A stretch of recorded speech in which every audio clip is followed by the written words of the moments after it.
Hello बच्चों, आप सभी का स्वागत है अपने एनएस कोचिंग सेंटर चैनल में। और आज हम करने वाले हैं नया अध्याय प्रारंभ, जिसका नाम है बंधुत्व, जाति और वर्ग। ये इतिहास का तीसरा चैप्टर रहने वाला है। और बेटा इस चैप्टर में भी वो सभी क्वेश्चन डाले हैं जो पहले कभी ना कभी बोर्ड एग्जाम में आ रखे हैं। तो बेटा आपके बोर्ड एग्जाम में भी इन प्रश्नों की आने की संभावना अत्यधिक है। चलिए बेटा कक्षा को करते हैं प्रारंभ। आपके पेपर की तैयारी अब हमारी जिम्मेदारी। चलिए बेटा, महाभारत का समालोचनात्मक संस्करण एवं महत्वाकांक्षी परियोजना मानी जाती है।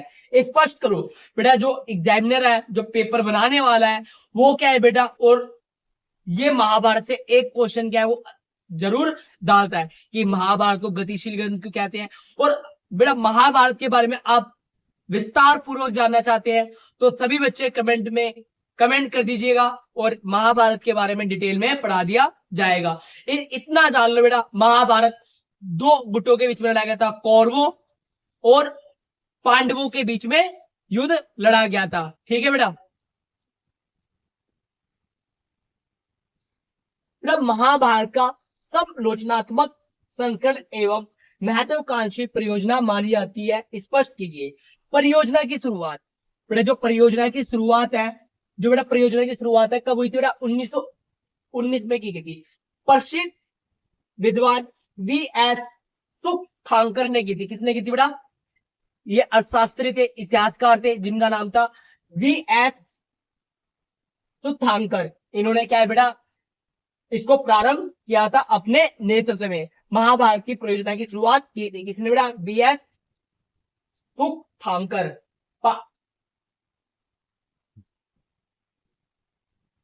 पांडुलिपियों को एकत्रित करना।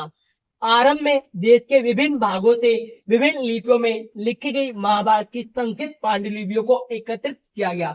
बेटा जो महाभारत है अनेक भाषाओं के अंदर लिखी गई है।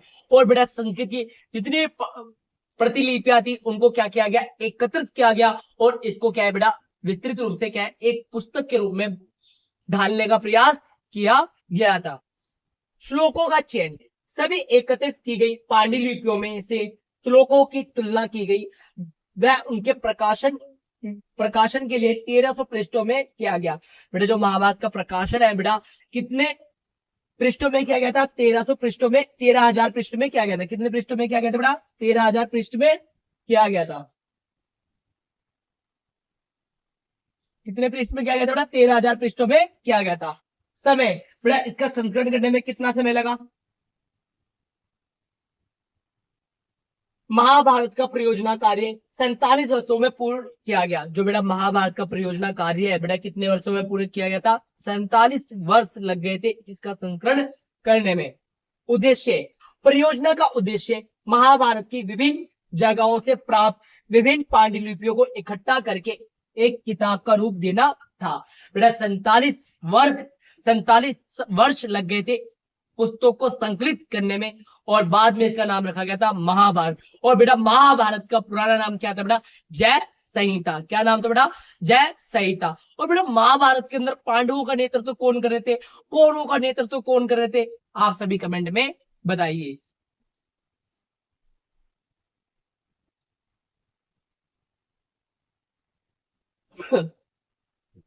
बेटा महाभारत एक गतिशील ग्रंथ है। बेटा महाभारत से एक प्रश्न क्या है बेटा, परीक्षा के दृष्टिकोण से अत्यंत महत्वपूर्ण है, क्योंकि महाभारत का क्वेश्चन हर बार परीक्षा में आया, चाहे प्री बोर्ड में आए, चाहे बोर्ड एग्जाम में आए, चाहे फर्स्ट टर्म में आए, पर एक बार आपको महाभारत वाला क्वेश्चन दिखाई देगा। और बेटा बोर्ड के अंदर आने की संभावना अत्यधिक है। बेटा महाभारत एक गतिशील ग्रंथ है। बेटा महाभारत गतिशील ग्रंथ क्यों है? बेटा गतिशील का मतलब क्या होता है? जो जीवित हो, जिसका क्या है, विस्तार होता हुआ चल रहा हो। वैसे बेटा महाभारत जो ग्रंथ है उसका क्या है, विस्तार होता जा रहा है। बेटा महाभारत के रचयिता कौन है? बेटा महाभारत के रचयिता कौन है बेटा? वेद व्यास है। कौन है बेटा? वेद व्यास है।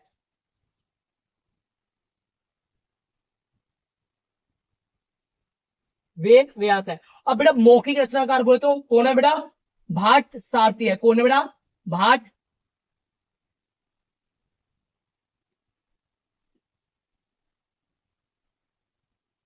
ये कौन है बेटा? मौखिक रचनाकार है किसके बेटा? महाभारत के। और लिखित रूप में किसने करा था बेटा? किसने रचना की थी? वेद व्यास जी ने की थी। किसने की थी बेटा? वेद व्यास जी ने की थी। बेटा परीक्षा के दृष्टिकोण से अत्यंत महत्वपूर्ण है। बेटा पहले श्लोकों की संख्या कितनी थी बेटा? 8,800 थी। कितनी थी बेटा? 8,800। और वर्तमान में ये संख्या श्लोकों के बढ़ के कितनी हो गई बेटा? 1,00,000 हो गई है। कितनी हो गई बेटा? 1,00,000 हो गई है।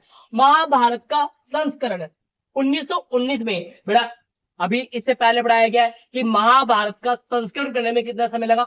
47 वर्ष लगे। और इसका संस्करण किसने किया था? वी.एस. सूतकांकर ने किया था। किसने किया था? वी.एस. सूतकांकर ने किया था। और अभी अभी मैंने आपको बताया था कि महाभारत का पुराना नाम क्या था? महाभारत का पुराना नाम क्या था? जय संहिता। क्या था बेटा? जय संहिता। बेटा परीक्षा के दृष्टिकोण से 1 नंबर के अंदर भी महत्वपूर्ण है कि आपसे पूछा जाता है कि महाभारत का पुराना नाम क्या था? तो बेटा महाभारत का पुराना नाम क्या था? जय संहिता। गतिशील ग्रंथ। महाभारत एक गतिशील ग्रंथ है क्योंकि यह हजारों सालों तक लिखा गया है और इसमें कई सारे परिवर्तन पिछले कई सालों में आए हैं। इसका अनुवाद भी कई सारी भाषा में अलग अलग हुआ है। यह दुनिया का सबसे बड़ा महाकाव्य है। अगर पूछा जाए कि सबसे बड़ा महाकाव्य दुनिया में कौन सा है बेटा? महाभारत है। ठीक है बेटा।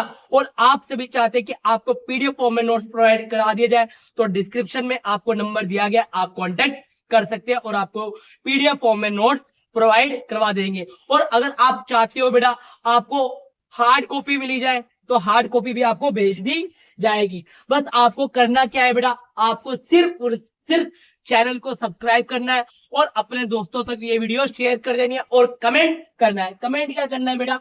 और बेटा फुली हैंड रिटन नोट्स है और आप ऐसे लिख के आओगे बेटा तो आपको परीक्षा के अंदर नंबर अच्छे से अच्छे मिलेंगे और जो पेपर चेक करने वाला है वो आपके 1 नंबर भी नहीं काट पाएगा। कमेंट क्या करना है बेटा? आपको कमेंट करना है लेट्स ज्वाइन एनएस। क्या करना है बेटा? लेट्स ज्वाइन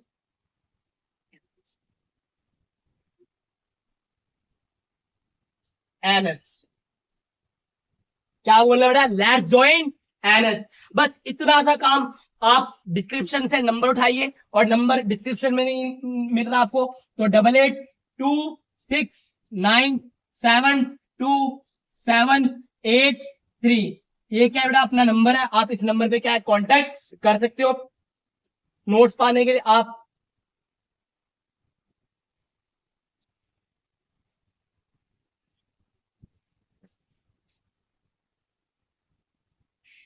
और आपको क्या बेटा? नोट्स हार्ड कॉपी में प्रोवाइड करवा दिए जाएंगे। और आई होप बेटा आपको एक क्वेश्चन समझ में आ गया हो कि महाभारत को एक गतिशील ग्रंथ क्यों कहते हैं। चलिए बेटा नेक्स्ट क्वेश्चन पे।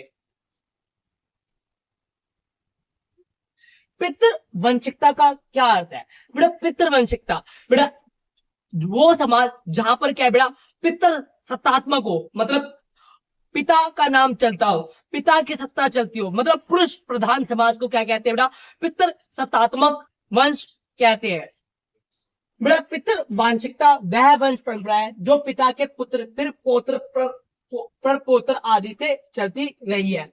मातृवांशिकता जो बेटा माता को आगे रखते हैं, जैसे सातवाहन शासक थे उन्होंने क्या है बेटा? पिता का नाम ना लगाकर अपनी माता का नाम लगाया था, जैसे गौतमी पुत्र सतकर्णी।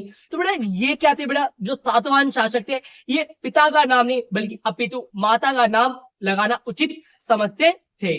तो बेटा पितृ सत्तात्मक और मातृ सत्तात्मक में आप अंतर समझ गए होंगे। चलिए बेटा बेटा नेक्स्ट क्वेश्चन क्या है अपना? विवाह के कितने प्रकार थे बेटा? विवाह के 8 प्रकार थे। कितने प्रकार थे बेटा? उस समय विवाह के 8 प्रकार थे। एक एक विवाह के प्रकार पढ़ेंगे और आप बताना आप कौन से विवाह के प्रकार में आते हैं। चलिए बेटा, अरे कभी ना कभी तो शादी करोगे, अभी नहीं तो बाद में तो करोगे ही। चलिए बेटा अंतर्विवाह। अंतर्विवाह में वैवाहिक संबंध समूह के बीच ही होते हैं। ये समूह एक गोत्र, कुल अथवा जाति या फिर एक ही स्थान पर बसने वाले लोगों के बीच में होते हैं। बहिर्विवाह। बहिर्विवाह में वैवाहिक संबंध गोत्र के बाहर होते हैं। बेटा कभी कभार क्या होता है बेटा, गोत्र के बाहर संबंध बनाए जाते हैं। जैसे बेटा एक ही गोत्र में विवाह क्या है, अनुचित माना जाता है। इसलिए बेटा क्या है, गोत्र के बाहर, जाति सेम हो पर गोत्र अलग हो, तो बेटा ये प्रथा भी है। ज्यादातर बेटा यही प्रथा को अपनाया जाता है कि क्या होता है बेटा, कि जाति सेम होती है पर गोत्र के बाहर क्या है, शादी की जाती है। बहुपत्नी प्रथा, बेटा बहुपत्नी प्रथा में एक पुरुष की अनेक पत्नियां होती है। क्या कह रहे सर, यही शादी कर, यही विवाह करना है? बेटा बैन है।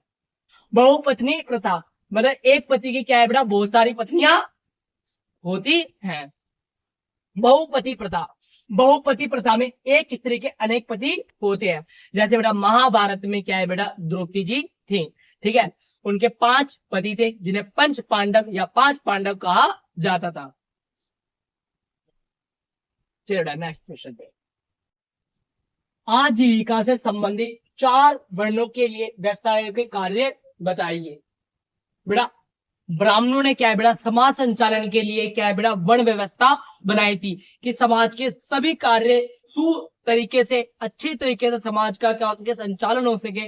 इसीलिए बेटा उन्होंने वर्ण व्यवस्था बनाई थी। ब्राह्मणों में जो दिमाग है, जो ऊपरी हिस्सा है, इसे क्या बताया बेटा, ब्राह्मण बताया। जो भुजाएं है, जो भुजाएं है, इसे क्या बताया, क्षत्रिय बताया। क्या बताया बेटा, क्षत्रिय बताया। और जो जांग है उसे क्या बताया, वैश्य बताया। क्या बताया बेटा, वैश्य। और जो नीचे तलवे है, जो पैर है, उन्हें क्या बताया बेटा, शूद्र बताया। क्या बताया, शूद्र बताया। और इनके कार्यों को क्या कर दिया, निर्धारित कर दिया।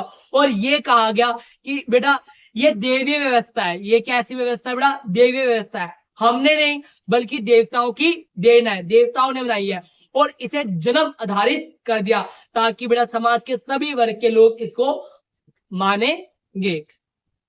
तो बेटा क्या कार्य करते बेटा, ब्राह्मणों के क्या कार्य थे, वेदों का अध्ययन करना, यज्ञ करना वह करवाना, दान लेना वह दान देना। ये बेटा किसका काम था बेटा, ब्राह्मणों का कार्य था। बेटा क्षत्रिय कार्य क्या था बेटा, युद्ध करना, जनता की रक्षा करना, ठीक है ना, और न्याय करना, वेद पढ़ना वह दान दक्षिणा देना। ये बेटा किसका कार्य था बेटा, क्षत्रियों का कार्य था। बेटा जो क्षत्रिय वंशी होगा वही क्या है बेटा, राजा बन पाएगा। ये उस समय क्या थी बेटा, एक प्रथा थी। आपको धनुधारी सीखनी है तो आप क्षत्रिय होने चाहिए, अन्यथा आपको धनुधारी सीखने का कोई हक नहीं है। और बेटा एक ऐसा इंसिडेंट है, क्षत्रिय कुल से ना होने के कारण उनका अंगूठा मांग लेता, नहीं तो वो विश्व के सर्वश्रेष्ठ धनुधारी होते। सभी बच्चे कमेंट में बताएंगे कि मैं किसकी बात कर रहा हूं और वो कौन से गुरु थे जिन्होंने उनका क्या है, अंगूठा मांग लिया था।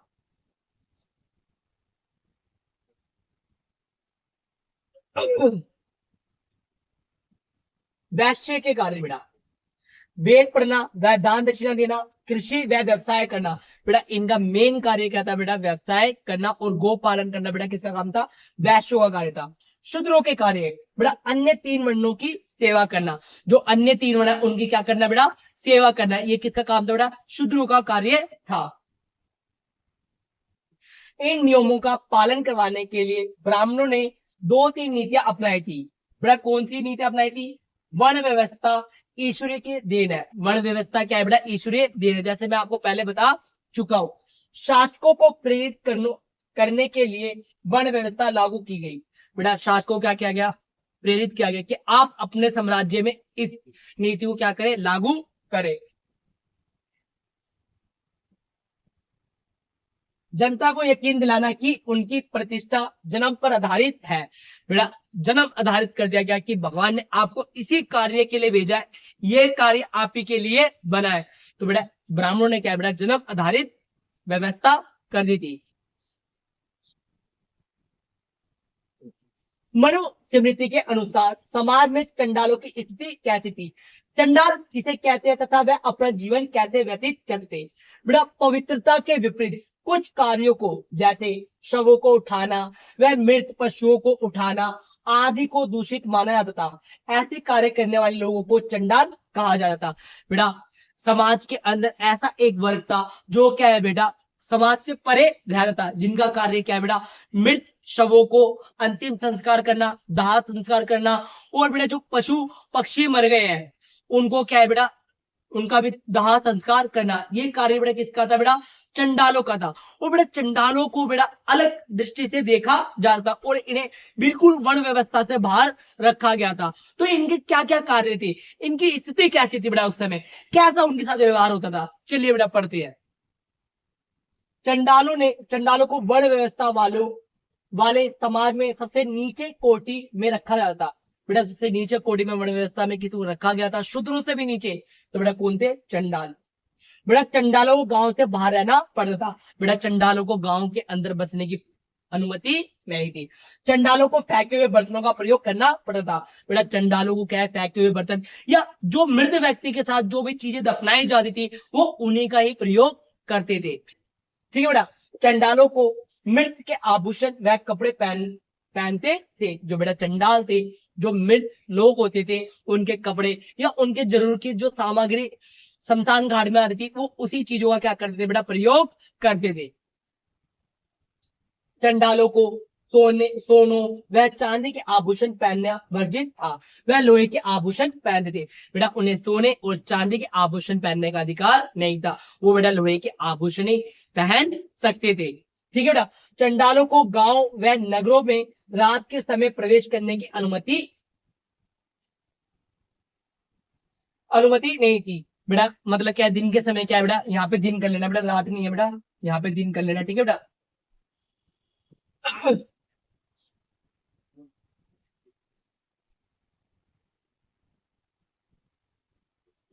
अगर बेटा रात के समय वो आते भी थे तो बेटा उनको क्या है, करताल बजाते हुए, मतलब पैरों के अंदर कुछ पजेब टाइप, मतलब कुछ ऐसी चीज या कुछ प्लेट व्लेट बजाते हुए आना चाहता था, जिससे क्या है बेटा उच्च कुल के लोग क्या है, सचेत हो जाए कि चंडाल क्या है, कुछ सामान लेने के लिए गांव में आ रहे हैं। तो इससे क्या है बेटा, उनके आने की सूचना मिल जाए और उच्च कुल के लोग क्या अपने घरों के अंदर चले जाए। तो बेटा चंडालों को सिर्फ रात के अंदर ही बाजार में या कोई भी सामान लेना हो गांव के अंदर आने की अनुमति थी, और दिन के अंदर उनको बिल्कुल भी अनुमति नहीं थी।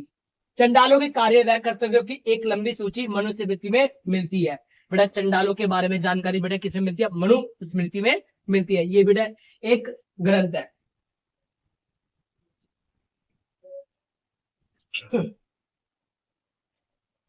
चंडालों को नगर, गांव व सड़कों पर निकलने से पहले करताल बजाकर अपने आने का संकेत देना होता था, दूसरे उन्हें देखने से बच जाए।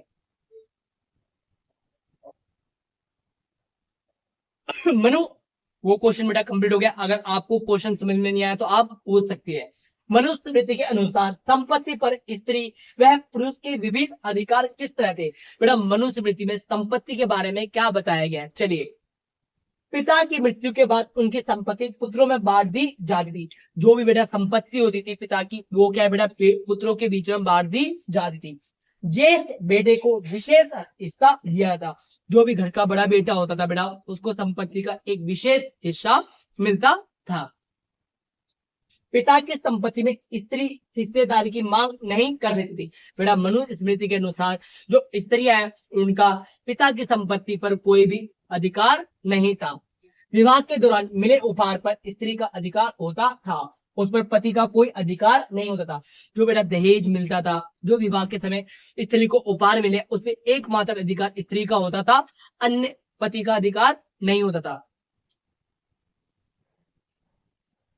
स्त्री पति की आज्ञा के बिना कोई गुप्त धन संचय नहीं कर सकती थी। ओ बेटा मनुस्मृति के अंदर ये कहा गया था कि स्त्री बिना बताए धन संचय नहीं कर सकती। बेटा आज के टाइम पे तो बेटा हमारी मम्मियां तो इतना धन संचय कर रखा है। बेटा आपको पता है बेटा जब नोटबंदी हुई थी उससे पहले घर के अंदर पैसा नहीं था, और नोटबंदी हुई, पैसे बंद हुए, 500 और 1000 के नोट मम्मियों की गुल्लक, दीवारों के कोने, अचार के चावल के डब्बों से, चीनी के डब्बों से, और बेटा कहां से पैसे निकले जी, इतने पैसे हैं, इतने पैसे कहां से आए। तो बेटा धन संचय करना हमारी मम्मियों को बहुत अच्छे से आता है। किंतु उस समय बेटा क्या था, धन संचय करना महिलाओं को बिना पति की अनुमति के क्या था, वर्जित था। बेटा उच्च वर्ग की औरतों संसाधनों पर अधिकार व नियंत्रण करती थी। जो उच्च वर्ग की महिलाएं थी वो क्या थी बेटा, उनको अधिकार था संसाधनों पर नियंत्रण रखने का। मनुस्मृति के अनुसार पुरुष किस प्रकार से धन अर्जित कर सकते थे। बेटा पुरुष किस प्रकार धन अर्जित करते थे, विरासत। बेटा पिता की संपत्ति मिल जाए तो उससे भी क्या है बेटा, उनको धन मिल जाता था। खोज, पुरुष खजानों की खोज कर धन अर्जित कर सकते। भेंट बेटा सज्जनों के द्वारा जो उपहार भेंट दी जाती थी उनसे भी धन संचय होता था। कार्य बेटा वो अपने कार्य परिश्रम के बल पे भी क्या है बेटा धन संचय कर सकते थे। ठीक है बेटा।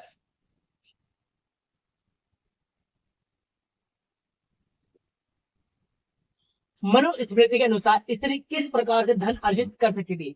बेटा मनुस्मृति के अनुसार अगर स्त्री को धन एकत्रित करना है, धन कैसे उसके पास आएगा, मनुस्मृति के अंदर बताया गया था। बेटा इस क्लास का अंतिम क्वेश्चन है, अगर आपको किसी प्रकार के डाउट हो आप कमेंट कर सकते हैं। और बेटा इस वीडियो को अपने दोस्तों तक शेयर कर दो, वो भी पढ़ाई कर दे शुरुआत। ठीक है बेटा। और आपको इस चैप्टर से और भी इंपॉर्टेंट क्वेश्चन करवाए जाएंगे नेक्स्ट वीडियो में, तो आप चैनल को सब्सक्राइब करना ना भूले और साथ ही साथ बेल आइकन को दबाना ना भूले। वधुगमन, वधुगमन के समय मिली भेंट से स्त्री धन अर्जित कर सकती थी। बेटा जब विदाई हो रही है उस समय क्या है बेटा उनको क्या है बेटा उपहार मिलते थे। दहेज, विवाह के समय प्राप्त दहेज से स्त्री धन अर्जित कर सकती थी। उपहार, माता पिता से उपहार मिले बेटा, भ्राता से उपहार मिले तो वो भी क्या है स्त्री का धन होता था। इसमें वह प्रेम से प्राप्त धन से भी स्त्री धन अर्जित कर सकती थी। बेटा आप भी क्या इसमें से किसी को भी धन दे सकते हो, पर बेटा धन होता सब पे है पर देता कोई नहीं है। क्या हमेशा क्षत्रिय ही राजा होते थे? चलिए बेटा बात करते हैं, क्या हमेशा क्षत्रिय राजा थे? शास्त्रों के अनुसार केवल क्षत्रिय राजा बन सकते थे, लेकिन वास्तव में कई शासक ऐसे रहे जो क्षत्रिय नहीं थे। मौर्य वंश, मौर्य वंश के शासक चंद्रगुप्त मौर्य जिसमें एक विशाल साम्राज्य पर राज किया, परंतु बौद्ध ग्रंथों के अनुसार वह क्षत्रिय नहीं थे, परंतु ब्राह्मण शास्त्र के अनुसार वह निम्न कुल के थे। शुंग व कुषाण वंश, शुंग व कुषाण और मौर्य वंश के ही उत्तराधिकारी थे जो कि ब्राह्मण थे। बेटा इसी के साथ आपका चैप्टर होता है खत्म। आज की वीडियो के अंदर इतना ही, और आपको समय समय पर ऐसी वीडियो मिलती रहे तो चैनल को सब्सक्राइब करना ना भूले। NS coaching centre.